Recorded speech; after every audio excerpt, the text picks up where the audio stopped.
while those at the top take shots.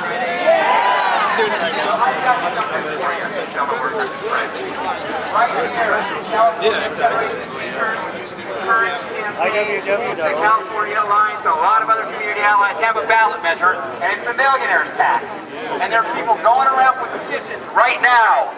So if you want to revisit the spirit of the IWW in 1912 and do something to address inequality in this state and get money back out of the pockets of millionaires,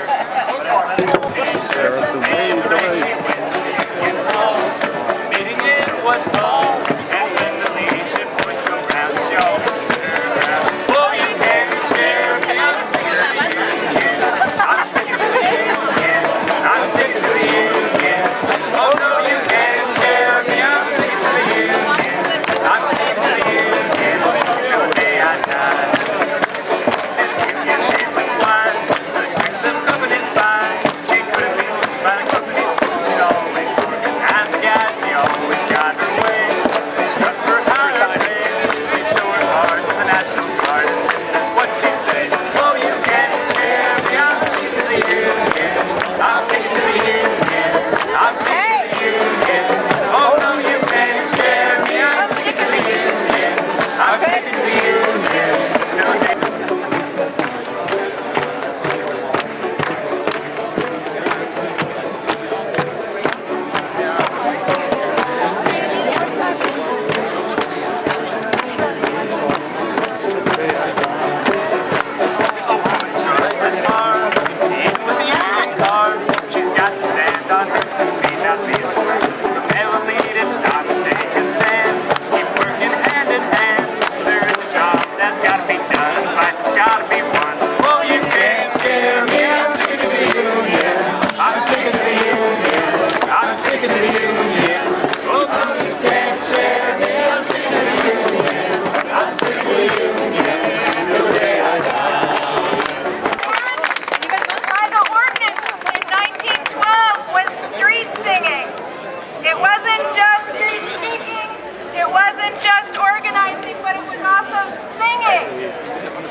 I stand here today to speak for the voiceless. She's a political science I was going to read a speech by Agnes Smedley, who was a young woman who was a part of the free speech fights in San Diego in 1912. I just want to read a tiny little bit of what she experienced during this time, just so you get a sense of how amazing it is, how incredible that we're here today. In fact, I co-wrote a book with my husband Jim Miller, Under the Perfect Sun, and we have pictures in our book. When we were writing our book, we were imagining what this corner, what this intersection looked like at that time. And it's this weird kind of technicolor thing going on between the old black and white pictures of people on soapboxes.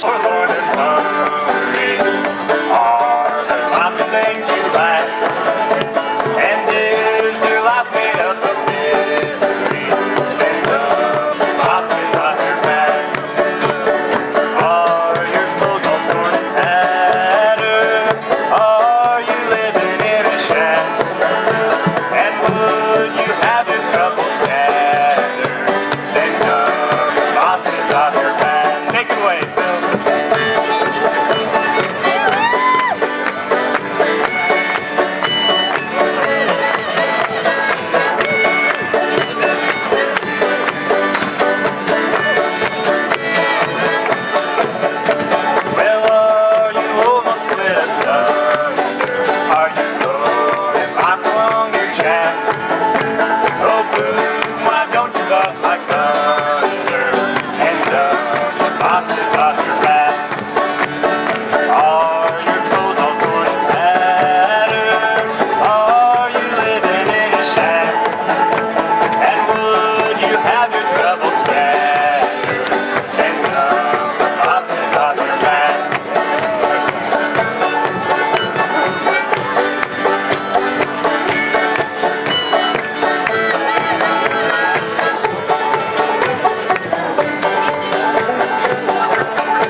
a speech up really You see, back in 1912, my great-grandfather, Ben Reitman, came to San Diego to protest with the Wobblies.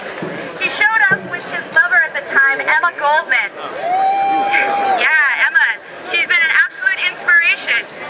And Ben was a free speech advocate. He would go out, and wherever he would see a crowd, he would jump out of the car with a soapbox and a megaphone, not one of these mechanical ones that we have today, but like an honest-to-God big piece of paper. And he would speak to the crowd, and he would talk to them about contraception and birth control. And he was a doctor. He would actually perform abortions. Back in the time when talking about birth control and abortions was illegal.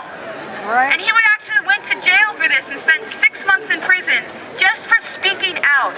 And so he came to San Diego to speak out against this ordinance that prevented people from speaking on the streets. And when he got here, on his very first night in the hotel, he was met by an angry mob. And while Emma was able to escape, Ben was not. And he was abducted by this mob out of his hotel room and driven out into the desert. And he was beaten, and he was kicked, and he was hit, and then they covered him in tar. And they rolled him in sagebrush because they didn't have any feathers, and then they branded his buttocks. They sodomized him with a walking cane! They did! They sodomized him with a walking cane! It wasn't San Diego's leading citizens did that! right, and it was his walking cane, and he really liked it. Until then. Does anybody know what they branded on my great-grandfather? IWW.